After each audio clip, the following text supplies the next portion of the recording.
안녕하세요. 신동명 노무사입니다. 오늘은 이제 2021년이 돼서 최근에 개정된 법들이 있는데, 요즘 법에 이제 개정된 특징이 뭐냐면, 딱 해서 이 법이 시작해서 모든 회사들이 다 적용되고 이런 게 아니고요. 근로자 수에 따라서 언제부터 적용되고 이런 것들이 되게 좀 세분화되어 있습니다. 그러다 보니까 이제 우리 회사 직원이 몇 명인지, 상황이 어떤 건지에 따라서 이 법은 적용되고 이 법은 이때부터 되고 이런 것들이 있어서 그런 거 주의가 좀 필요하고요. 그래서 그런 것들을 좀 정리를 했고요. 많지만 실무적으로 크게 의미가 있는 것들 중에서 9개 정도로 정리를 해서 좀 말씀을 짧게 드릴게요. 첫 번째는 1년 미만자 연차휴가 미사용 수당 정산 방법이 이제 개정이 됐습니다. 예를 들어서 2021년 1월 1일 날 들어온 사람이 있어요. 그래서 이 사람이 이제 1년 미만 기간이니까 쭉 휴가를 쓸 거 아닙니까? 그럼 2021년 12월 31일까지 만근을 했다면 총 11개의 휴가가 발생을 했을 텐데, 과거에는 이 11개를 내년 2022년에도 쓰도록 했어요. 그러다 보니까 관리상 불편함, 그 다음에 2022년이 되면 또 그 해의 연차휴가가 또 발생을 하잖아요. 그래서 합쳐져서 연차휴가가 또 많아지고 이런 여러 가지 문제점들이 있어서 어떻게 개정을 했냐면, 입사일로부터 1년간 미사용하면 소멸된다. 다시, 입사일로부터 1년간 미사용하면 소멸된다. 무슨 말씀이냐면 2021년 1월 1일 날 입사를 해서 2021년 12월 31일까지 11개가 발생을 했는데 5개를 썼다 이거죠. 그러면 6개를 무조건 수당으로 주고 끝내라, 이 내용입니다. 과거에는 그걸 2월에서 썼는데 그게 아니고 1년 되면 무조건 안 쓴 거 있으면 돈으로 주고 끝내고 다시 15개로 시작을 해라, 이렇게 개정을 했습니다. 두 번째는 1년 미만 근무자와 관련해서 연차휴가 사용 촉진을 하도록 되어 있어요. 우리 회사가 연차 촉진 제도를 도입을 해서 연차를 소진하는 회사가 있을 수 있잖아요. 근데 과거에는 1년 미만자는 연차 촉진을 못했습니다. 그냥 11개를 줘야 되는 거였어요. 그랬었는데 1년 미만자도 연차휴가 촉진을 하게 돼 있습니다. 이분들이 실제로 연차 촉진을 하려면 되게 좀 복잡한 부분이 있어요. 일반 근로자 연차 촉진 제도랑 조금 달라요. 그래서 실무적으로 정말 이거는 크게 이게 도움이 될까? 이게 적용되는 회사가 많을까라는 생각은 좀 들어요. 그래서 아까 첫 번째, 두 번째 거 합쳐서 좀 말씀을 드린다면, 가급적이면 1년 미만자는 매월 1개씩 사용하게 하고 1년이 됐을 때는 정상적으로 그냥 그 휴가일수를 부여한다, 이렇게 관리를 하시는 게 개인적으로는 좀 편하지 않을까, 이렇게 생각을 합니다. 그 다음에 세 번째는 2020년 12월 8일부터 적용되는 법이고요. 육아휴직 분할 사용 확대입니다. 과거에는 육아휴직을 한 번 분할해서 사용할 수가 있었는데 코로나 이런 것 때문에 2회 분할하게 됐습니다. 그래서 결국은 3번으로 나눠 쓰게 되는 거죠. 그래서 3개월, 3개월, 6개월, 6개월, 3개월, 3개월 이렇게 사용을 할 수 있게 법이 개정이 됐고요. 그래서 이전 규정에 따라서 육아휴직을 썼는데 기간이 좀 남아 있다거나, 현재 육아휴직을 쓰고 있는데 1년이 아니거나 이런 분들도 육아휴직을 2번으로 나눠서 쓸 수 있는 게 적용이 됩니다. 그래서 내가 현재 6개월을 썼는데 6개월 남은 거를 2번으로, 이제 한 번 분할했잖아요. 한 번을 더 분할해서 쓸 수 있게, 예전에는 그냥 6개월을 쓸 수밖에 없었는데 2회로 늘었다. 요거 좀 이해해 주시면 좋을 것 같고, 그 다음에 이제 상시근로자수 30인 이상 사업장에 가족 돌봄이라는 게 적용이 됩니다. 2021년 1월 1일부터 300명 이상 사업장은 2020년부터 적용이 됐는데 2021년 1월 1일부터 상시근로자수 30인 이상 사업장에는 직원이 가족 돌봄을 위해서 근로시간 단축을 청구를 하면 허용을 하도록 되어 있습니다. 그 사유는 가족을 돌보기 위해서, 가족이 아프거나 질병이 있거나 사고가 있거나 노령인 경우에 가족을 돌보기 위해서 근로시간 단축을 신청할 수 있고요. 그 다음에 본인이 아프거나 그럴 때 자신의 돌봄을 위해서 신청을 할 수 있고, 그 다음에 55세 이상 근로자가 나 은퇴 준비해야 돼서 회사 시간 좀 줄이고 싶다, 이렇게 신청하실 수 있고요. 그 다음에 내가 좀 대학원을 다녀야겠다, 그래서 근무 시간을 좀 줄여달라, 이렇게 단축을 신청할 수 있게 됐습니다. 근데 신청을 하게 되면 특별한 사유가 없으면 허용을 하도록 되어 있는 거죠. 그래서 옛날에는 임신이랑 육아와 관련해서만 근로시간 단축이 되어 있었는데 그 사유가 좀 확대됐다. 그래서 이런 걸로 신청을 하는 경우에 야, 요즘에 그런 걸로도 신청하냐? 이렇게 생각하시면 안 되고 우리 회사가 상시근로자 30명이 넘는 사업장이다 라고 하시면 올해부터 이런 제가 말씀드린 이런 사유를 가지고 가족돌봄으로 근로시간 단축을 신청을 하면 특별한 사유가 없으면 허용해야 된다. 이거 좀 알고 계시면 좋을 것 같고요. 단축 시간은 만약에 40시간을 했다 그러면 15시간에서 30시간 사이로 단축을 하는 거죠. 나는 뭐 20시간 반만 할게요. 뭐 30시간에서 10시간 줄일게요. 이렇게 신청을 하시는 거고요. 그 다음에 이제 2021년도 최저임금이 결정이 됐는데 그 적용 시기는 2021년 1월 1일부터 적용이 됩니다. 그래서 8,720원으로 결정이 됐고요.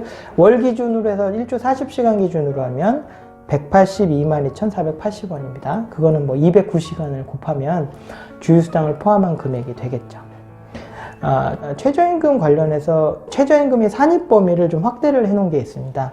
그게 점점점 비율을 높여가고 있는 과정인데 2021년에는 상여금 중에서 15% 그러니까 매월 지급되는 상여금 중에서 182만 2,480원의 15% 그게 27만 3,372원이거든요.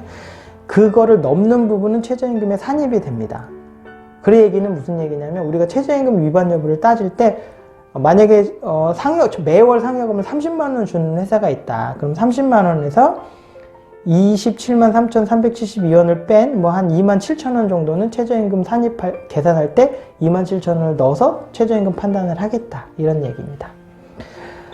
사실 요즘에 이제 상여금을 매월 주는 데는 좀 드물기 때문에 요거보다는 실무적으로 의미가 있는 게 매월 지급되는 현금으로 지급되는 식비나 교통비 중에 182만 2,480원의 3% 그러니까 54,674원을 초과하는 부분이 최저임금에 산입됩니다. 요거는 의미가 많이 있어요.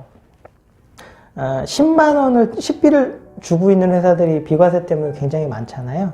이제 그런 분 같은 경우에는 182만 2,480원의 3%인 54,674원을 넘는 부분이 한 4만 5천 원 정도 되죠. 요게 최저임금에 들어가요. 계산할 때. 그러다 보니까 실제로는 최저임금이 올해 같은 경우는 오르지 않은 효과가 있어요. 무슨 말씀이냐면 예전에는 산입 비율이 낮을 때는요. 기본급만 가지고 최저임금을 맞춰야지 됐었어요. 그래서 작년 같은 경우는 기본급을 뭐 179, 310으로 해서 10,000원 빼고서 맞춰야 되는 상황이었는데 지금 같은 경우에는 식비를 주고 있는 회사 같은 경우는 기본급을 177만 7,154원을 지급하시고 식대를 지급을 하게 되면 식대 중에서 45,326원 그러니까 10만원에서 54,674원을 뺀 45,326원을 더해서 그게 최저임금에 들어간다고 그랬잖아요. 그래서 그거랑 기본급 177만 7,154원을 더하면 182만 2,480원이 됩니다. 그래서 실제적으로는 임금 총액을 식대를 지급을 하신다 그러면 예전에는 182만 2,480원을 기본급으로 넣고 식대 10만 원을 주셨는데 지금은 기본급을 그렇게 하고 식대를 주게 되면 그러니까 결국 187만 7,154원을 지급을 하시고 기본급은 177만 7,154원 그 다음에 식대는 10만 원 이렇게 하면 최저임금을 맞는다. 이렇게 이해를 해주시면 됩니다. 그 다음에 이제 주 52시간 시행하는 거 2021년 1월 1일부터 상시근로자수 50인 이상 사업장 전면 시행이 됐고요. 계도 기간이 작년에 있었는데 그게 종료가 됐고요. 더 이상 연장 없이 전면 시행이 됐습니다. 그래서 상시근로자수 50명이 넘는 사업장에서는 일주일에 52시간 준수를 해야 되는 거고요. 만약에 고용노동부에서 이게 적발이 되게 되면 최대 4개월의 시정기간을 부여를 합니다. 그래서 곧바로 막 이렇게 벌금이 나오고 그런 건 아니고요. 최대 4개월의 시정기간이 있으니까 가급적이면 당연히 맞추셔야 되고 혹시 그래도 4개월 동안 시정기간이 있다 참고해 주시면 될 것 같고 우리 회사가 30인 미만 사업장인 경우에 30인 미만 사업장은 2021년 7월 1일부터 2022년 12월 31일까지는 근로자 대표랑 서면 합의를 하게 되면 일주일에 52시간에 8시간을 더해서 총 60시간까지 연장 근무를 할 수가 있습니다. 그래서 우리 회사가 30명은 안 돼. 한 20명 정도 되는 회사다. 근데 52시간을 맞추기 어렵다라고 하면 우리 회사 같은 경우에는 2022년 12월 31일까지는 60시간까지는 가능하다. 요거를 기억을 해주시면 좋을 것 같고요. 그 다음에 이제 5명이 넘고 50명이 안 되는 사업장 같은 경우에는 올해 7월 1일부터 52시간이 시행이 됩니다. 다만 이거는 이제 확정된 건 아닌데 계속 계도 기간을 1년 이상 부여를 했었거든요. 그래서 아마도 2021년 7월 1일부터 상시 근로자 수 5명 이상 사업장이 52시간이 들어가는데 아마 계도 기간은 1년 이상 부여가 되지 않을까 이렇게 생각을 하고 있습니다. 2021년 1월 1일부터 상시 근로자 수 30명 이상인 사업장 같은 경우에는 공휴일이 아니고 민간 사업장의 유급휴일로 부여를 하도록 바뀌었습니다.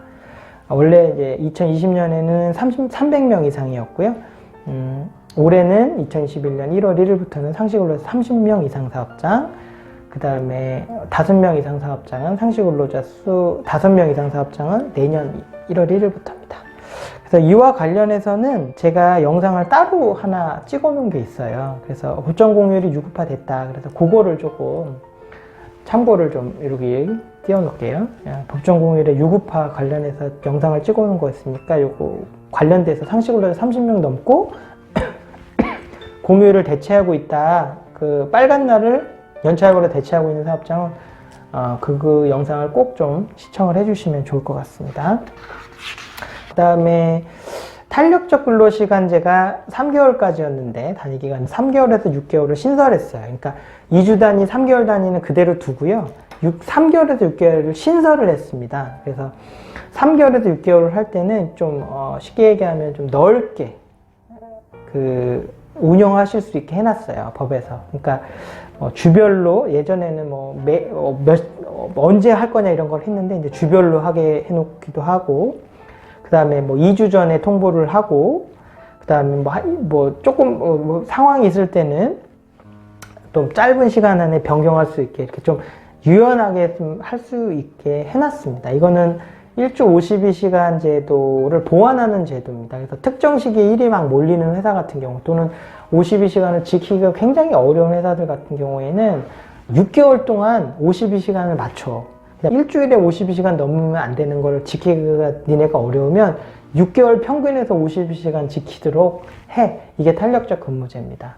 탄력적 근무제 관련해서 좀 주의하실 점은 이 제도는 절차가 있습니다. 그래서 근로자 대표랑 서면 합의를 하도록 하는 게 중요하고요. 5명에서 50인 미만 사업장은 2021년 7월 1일부터 이 6개월 단위 기간이 적용이 되는 거고요. 50명이 넘는 사업장 같은 경우에는 공포 후 3개월이라서 아마 예상으로는 한 3개월 정도. 근데 이제 공포를 언제 할지를 몰라서 어쨌든 공포하고 3개월이 지납니다. 그래서 이제 탄력적 근무제는 좀 계절적인 사업이라든가 52시간을 맞추기가 어려운 경우에는 6개월로 맞춰라 이렇게 좀 하는 법이다 라고 해서 관련된 사업장은 좀 관심을 가지시면 좋을 것 같고요. 그 다음에 선택적 근로시간제라는 게 있습니다. 이거는 당신이 근무 시간을 정해. 그 대신에 일주일에 52시간, 그러니까 한 달 동안 52시간을 맞추기만 하면 돼. 그렇게 해서 이제 회사랑 정하는 겁니다. 근데 이번에 법이 바뀐 개념은 뭐냐면요. 신상품 또는 신기술의 연구개발 업무는 3개월로 하겠다. 그래서 3개월 동안 자유롭게 하는 거죠. 그러니까 선택을 하는 거죠. 탄력적 근무제랑 좀 다른 게 신상품 또는 신기술의 연구개발 업무로 한정을 했습니다. 3개월로 늘려준 게. 기존의 선택적 근로시간제를 한 달을 적용되는 건 그대로 있는데 법이 개정된 건 신상품 또는 신기술의 연구개발 업무만 3개월로 늘렸어요. 이런 업무를 하시는 분은 3개월로 해서 혹시 연구소나 이런 데서 일하시는 분들 같은 경우에는 선택적 근로시간제도 대안이 될 수 있을 것 같습니다. 특정 기간에 일을 하는 게 많이 있을 수 있잖아요. 이것도 마찬가지로 50명 이상 근로자를 사용하는 사업주는 공포 3개월이기 때문에 아마 3월이나 4월부터 시행할 수 있을 것 같고요.